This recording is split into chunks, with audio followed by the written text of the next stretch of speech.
আজকে দুপুরবেলা আমার মেনু হলো সাদা ভাত আর সঙ্গে আলুর চোখা। এই দেখো বন্ধুরা, অনেক দিন বাদে এরকম আলুর চোখা খাবো, মায়ের হাতের আলুর চোখা, দারুণ না? আর সঙ্গে রয়েছে আম ডাল, এটাও মায়ের হাতের আম ডাল সঙ্গে আলুর চোখা, এটা আমার খুব ফেভারিট ব্যাপার। তো আর যেটা রয়েছে সেটা হলো এইটা, এই যে চিকেন রেজালা। তো তেলটা দেখেছো উপরে কীরকম ভাসছে, দারুণ না? আর একদম হোয়াইট চিকেন, হোয়াইট। তো এই গেল। আর এদিকে রয়েছে আমের চাটনি, একদম ঘন আমের চাটনি। তো ভাতটা জাস্ট একটু টেনে নিই। মা খুব সুন্দর করে গুছিয়ে আজকে ভাতটা আমাকে দিয়েছে।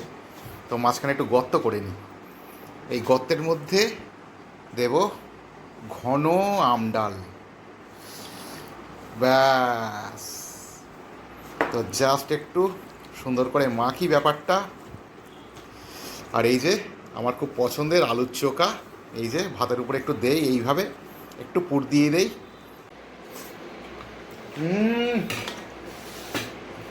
মারাত্মক লাগছে, দারুণ, মানে জাস্ট ফাটাফাটি।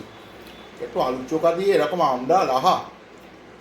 তো ডাল খাওয়া শেষ, থালা দেখেছো কীরকম পরিষ্কার করে নিয়েছি। তো এবারে নেবো চিকেন রেজালা, জাস্ট একটু ঢেলে নিই। রান্নাটা তো দুর্ধর্ষ হয়েছে, গন্ধটা ফাটাফাটি বেরোচ্ছে। আর এই রান্নাটা আমিই করেছি। তো যাকে যাক, শুরু করি।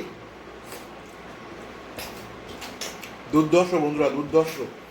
আমি আবার একটু সলিড পিস পছন্দ করি বলে মা একটু সলিড পিস তুলে দিয়েছে। তো একটা সলিড পিস দেখো, জাস্ট সেদ্ধটা দেখো, সেদ্ধটা দেখো, দুরন্ত সেদ্ধ। জাস্ট ভাতের মধ্যে একটু দিলাম, দিয়ে ভাত চাপা দিলাম, একটু পুর মতো করে, এই যে আহা,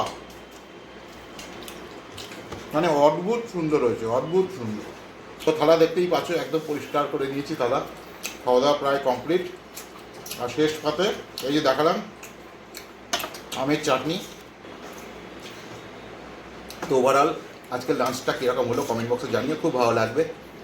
তো ব্লগটা এখানে শেষ করছি, দেখা হবে পরবর্তী কোনো ব্লগে, অন্য কোনো মুহূর্তে। সবাই ভালো থেকো, সকলকে ভালো রেখো, টাটা।